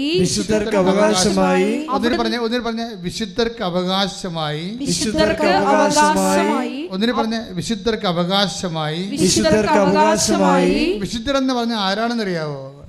ചാവറക്കുരിയാക്കമ്മയും യുപ്രസ്യാമ്മയും മാത്രമല്ല, വിശ്വാസികളെ മുഴുവനും വിശുദ്ധരെന്നാണ് ബൈബിൾ പറയണത്. വിശുദ്ധർക്ക് അവകാശം എന്ന് പറയുമ്പോൾ വിശ്വാസികൾക്ക് അവകാശം എന്നാണ് പറഞ്ഞേ. വിശ്വാസികൾക്ക് അവകാശമായി അവിടുന്ന് വാഗ്ദാനം ചെയ്തിരിക്കുന്ന മഹത്വത്തിന്റെ സമൃദ്ധി മനസ്സിലാക്കാനും നിങ്ങളുടെ ആന്തരിക നേത്രങ്ങളെ അവിടുന്ന് പ്രകാശിപ്പിക്കട്ടെ. അപ്പൊ വിശ്വാസികൾക്ക് വാഗ്ദാനം ചെയ്തിരിക്കുന്ന മഹത്വത്തിന്റെ സമൃദ്ധി, ദ പ്ലെനിറ്റ്യൂഡ് ഓഫ് ദി ഗ്രേസ്, മഹത്വത്തിന്റെ സമൃദ്ധിയാണ്. അത് മനസ്സിലാക്കാൻ എന്ത് ചെയ്യണം? ആന്തരിക നേത്രങ്ങളെ പ്രകാശിപ്പിക്കണം. ഇതൊരു നിങ്ങൾ കൈ നെഞ്ചത്ത് വെച്ച്, ഇടത് നെഞ്ചത്ത് വെച്ച് പ്രാർത്ഥിക്കുക. കർത്താവേ, വിശുദ്ധർക്ക് അവകാശമായി അങ്ങൊരുക്കിയിരിക്കുന്ന മഹത്വത്തെ മനസ്സിലാക്കാൻ മഹത്വത്തെ മനസ്സിലാക്കുവാൻ എൻ്റെ ആന്തരിക നേത്രങ്ങളെ എൻ്റെ ആന്തരിക നേത്രങ്ങളെ പ്രകാശിപ്പിക്കണമേ. Praise the Lord. Praise the Lord. അപ്പോൾ ഇത് നിരന്തരമായ പ്രാർത്ഥനയിലൂടെയും ദൈവ സംസർഗത്തിലൂടെയും ഒക്കെയാണ് ഈ ആന്തരിക നേത്രങ്ങളെ പ്രകാശിക്കുന്ന കൊണ്ടാണ്. ആന്തരിക നേത്രം പ്രകാശിച്ചപ്പോൾ ഈ റോയ് എന്താ കണ്ടത്? റോയ് കണ്ടത് ഇതാണ്: ഇനി ഞങ്ങൾക്ക് തീർത്ഥാടന ഉടമ്പടി എടുക്കാതെ തന്നെ അമ്മ കുഞ്ഞിനെ തന്നില്ലേ, ഓൺലൈൻ ഉടമ്പടി. അപ്പോൾ ഞങ്ങൾക്കതൊരു ഉറപ്പാണ്. അപ്പോൾ ഞങ്ങൾ തീർത്ഥാടന ഉടമ്പടി എടുക്കുമ്പോൾ അമ്മ തീർച്ചയായിട്ടും മരിക്കാത്ത കൊച്ചിനെ ഞങ്ങൾ കൈ വെച്ച് തരും. അതാണ് വിശുദ്ധർക്ക് അവകാശമായി. ഒന്ന് വായിച്ചേ. വിശുദ്ധർക്ക് അവകാശമായി, വിശ്വാസികൾക്ക് അവകാശമായി, അവിടുന്ന് വാഗ്ദാനം ചെയ്തിരിക്കുന്ന മഹത്വത്തിന്റെ സമൃദ്ധി മനസ്സിലാക്കാനും നിങ്ങളുടെ ആന്തരിക നേത്രങ്ങളെ അവിടുന്ന് പ്രകാശിപ്പിക്കട്ടെ. അപ്പൊ ഈ റോയി അത് പറയുന്നുണ്ട്. കാര്യം നിനക്ക് അയാൾ പറയണത് എന്താണ്? ഒരു വ്യത്യാസമില്ല, സന്തോഷത്തോടെ പറയുകയാണ്. 3 മാസം കഴിഞ്ഞപ്പോൾ ഒരു കുഞ്ഞു മാലാഖിയായി അവൻ ഈശോൻ്റെ അടുത്ത് പോയി. അപ്പം ഞാൻ ചിന്തിച്ചു, ഓൺലൈൻ ഉടമ്പടി എടുത്തപ്പോൾ തന്നെ ദൈവം ഞങ്ങൾക്കൊരു കുഞ്ഞിനെ തന്നില്ലേ. അപ്പം അങ്ങനെ തീർത്ഥാടന ഉടമ്പടി എടുത്തു കഴിഞ്ഞാൽ തീർച്ചയായിട്ടും ഞങ്ങൾക്ക് മരിക്കാത്ത കുഞ്ഞിനെ ദൈവം തരും. അതെന്താണ്? വിശ്വാസികൾക്ക് അവകാശമായി അങ്ങ് ഒരുക്കിയിരിക്കുന്ന മഹത്വത്തിന് സമൃദ്ധി കൈയിടിച്ച് രോഗസൗഖ്യ പ്രാർത്ഥനയുടെ സമയമാണ്. സ്തുതികട്ടെ. ഹല്ലേലൂയ, ഹല്ലേലൂയ, ഹല്ലേലൂയ. യേശുവേ നന്ദി, യേശുവേ സ്തുതി. ഹല്ലേലൂയ, ഹല്ലേലൂയ, ഹല്ലേലൂയ, ഹല്ലേലൂയ, ഹല്ലേലൂയ, ഹല്ലേലൂയ, ഹല്ലേലൂയ. ഞങ്ങളുടെ രോഗാവസ്ഥകളെ നീ ഏറ്റെടുക്കണമേ എന്ന് പ്രാർത്ഥിക്കുന്നു. ഹല്ലേലൂയ, ഹല്ലേലൂയ, ഹല്ലേലൂയ, ഹല്ലേലൂയ, ഹല്ലേലൂയ. യേശുവേ ആരാധന, ആരാധന. ഇതുവരെ കൃപാസനത്തിൽ വന്ന് ഉടമ്പടി എടുത്ത് പോയിട്ടുള്ള എല്ലാ മക്കളെയും ദിവികാരുടെ സന്നിധിയിൽ സമർപ്പിച്ച് പ്രാർത്ഥിക്കുന്നു. അമ്മയുടെ പ്രത്യക്ഷീകരണത്തിന്റെ സാക്ഷികളായി ആ മക്കളെ ഉയർത്തണമേ എന്ന് പ്രാർത്ഥിക്കുന്നു. Hallelujah. Price the Lord. Price the Lord. എൻ്റെ മക്കളെ അച്ഛൻ കൈ ഉയർത്തിക്കൊണ്ട് ഈശോയുടെ നാമത്തിൽ അവിടെ നിന്ന് നൽകിയ പൗരോഹിത്യത്തിൻ്റെ ഒരു ആധ്യാത്മികമായ ശുശ്രൂഷയുടെ ഭാഗമായി കർത്താവിൻ്റെ അരുളപ്പാടനുസരിച്ചാണ് ധ്യാനകേന്ദ്രങ്ങളിലെ രോഗസൗഖ്യ പ്രാർത്ഥന നടക്കുന്നത്. സ്ത്രീകന്മാരെ ഈശോ ഏൽപ്പിച്ചതാണ്. നിങ്ങളേത് ഭവനത്തിൽ ചെന്നാൽ ആ ഭവനത്തെ ആശീർവദിക്കണം, അവിടെയുള്ള രോഗികളെ സുഖപ്പെടുത്തണം. ആദിമസഭയിലും അതുതന്നെയാണ് സഭ അനുവർത്തിച്ചത്. നിങ്ങളുടെ രോഗിയാകുമ്പോൾ സഭാപുരോഹിതനെ വിളിച്ചുകൊണ്ട് വരിക. അവർ വന്നവനെ സൈത്ത് പൂശി പ്രാർത്ഥിക്കട്ടെ എന്ന്. ഇപ്പം സൈത്ത് പൂശണത് ആദ്യകാലം മുതലുള്ള ദൈവികമായ നടപടിയാണ്. ഇപ്പം കഴിഞ്ഞ ദിവസങ്ങളൊരു സാക്ഷ്യം ഉണ്ടായില്ലേ? അച്ഛൻ്റെ അടുത്ത് വന്നപ്പോൾ എൻ്റെ സൈത്ത് എൻ്റെ കയ്യെ തേച്ച് തന്ന് ഞാനത് കൊണ്ടുപോയി എൻ്റെ വയറിൽ പെരുട്ടി. അപ്പോൾ സിസ്റ്റും അതുപോലെ ഫൈബ്രോയിഡുകളും അപ്രത്യക്ഷമായെന്നും പറഞ്ഞൊരു സാക്ഷ്യമുണ്ട്. വലിയ സാക്ഷ്യമാണ്. തിരുവനന്തപുരം ഭരണീയത്തുള്ള ഒരു മോളുടെ സാക്ഷ്യമാണ്. അപ്പം അത് തന്നെയാണ് ഇന്നും അടയാളങ്ങൾ ഇന്നും നടന്നുകൊണ്ടിരിക്കുകയാണ്. ഇതിലൊന്നും ആൾദൈവമോ സിദ്ധം കളിയോ ഒന്നുമില്ല.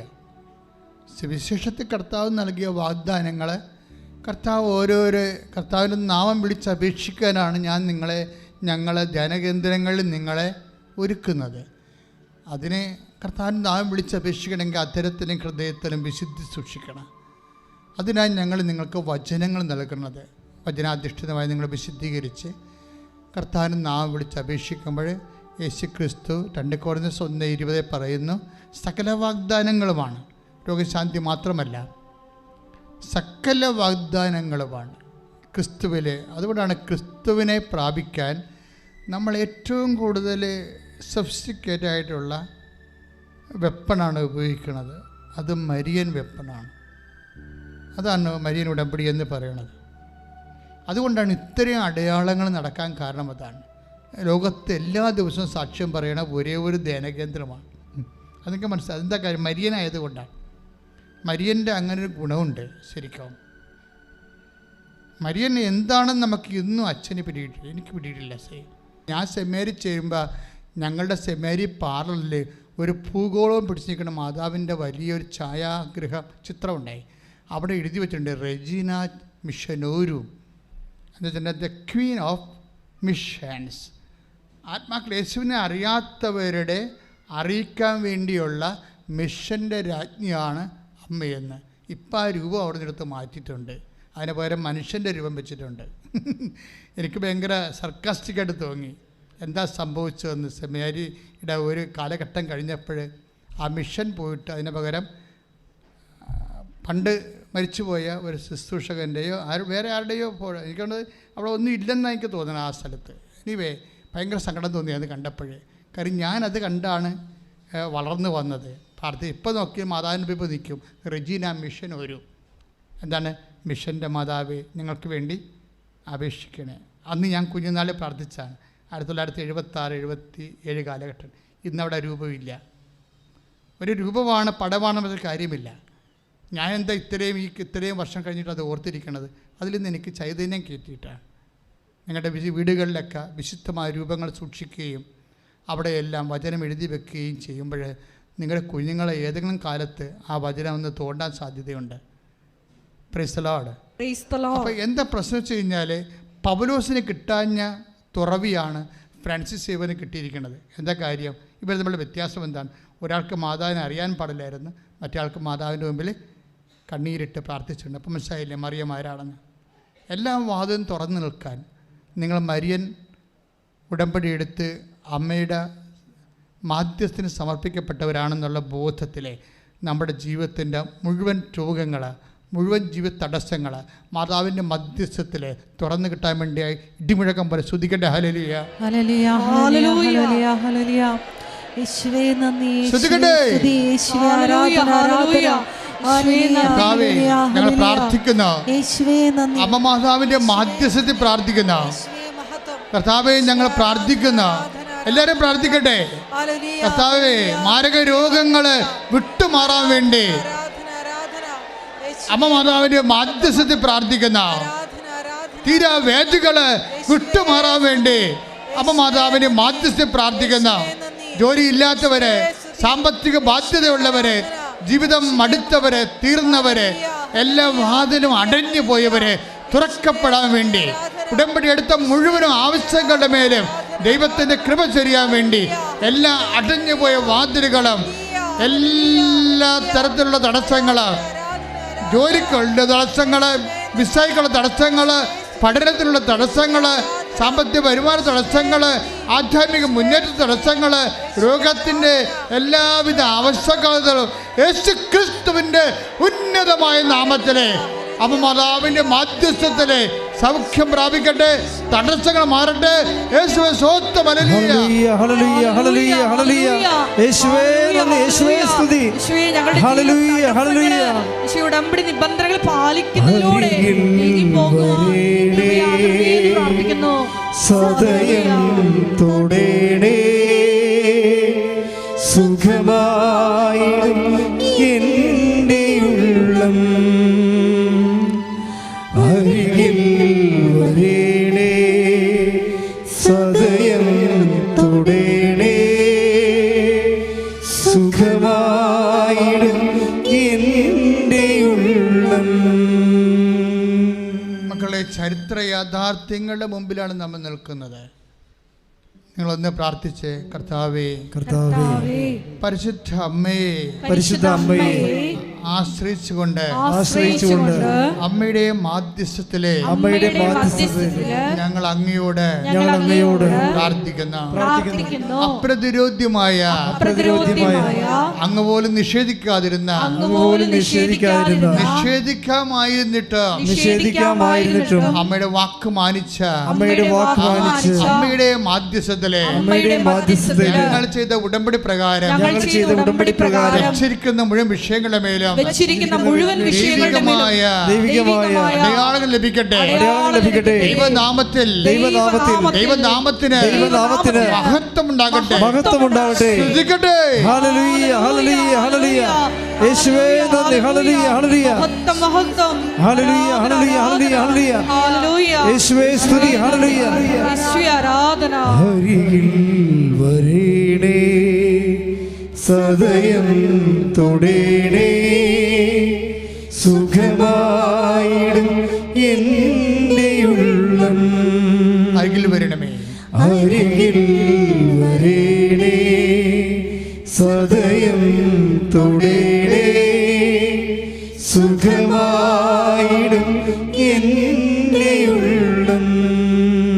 എൻ്റെ മക്കളെ, വീണ്ടും വിവാഹം ഒത്തുവരാത്തവര്, മക്കളില്ലാത്തവർ, ജോലിയില്ലാത്തവർ, കുടുംബത്തിൽ സമാധാനമില്ലാത്തവർ, ഭാഗോടമ്പടി നടക്കാത്തവർ, പല പല മരുന്ന് കഴിച്ചിട്ടും ഓപ്പറേഷൻ കഴിഞ്ഞിട്ട് പോലും രോഗം വിട്ടുമാറാത്തവർ, എല്ലാ തരത്തിലും ഒന്ന് ഈടറവായിപ്പോയി ഒരു അനക്കവുമില്ലാതെ, ഒരു ഫയലിന് ഒരു അനക്കമില്ലാതിരിക്കുന്നവരെ ഇനി എന്ത് ചെയ്യണം, എങ്ങനെ ജീവിക്കും, ആരോട് പറയും, ഒന്നും അറിയാൻ പാടില്ലാതെ മാനസികമായും മരയിപ്പ് വന്നു പോയവരുടെ മേലെല്ലാം മാതാവിന്റെ മധ്യസ്ഥ ദൈവിക കൃപയുണ്ടാകാൻ വേണ്ടി ശ്രദ്ധിക്കട്ടെ.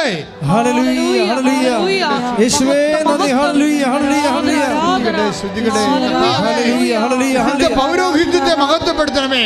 മാരകരോഗങ്ങൾ, തീരാവേദകൾ, ജീവിത ദുരിതങ്ങള് യേശുവിന്റെ നാമത്തിൽ മാറിപ്പോകട്ടെ.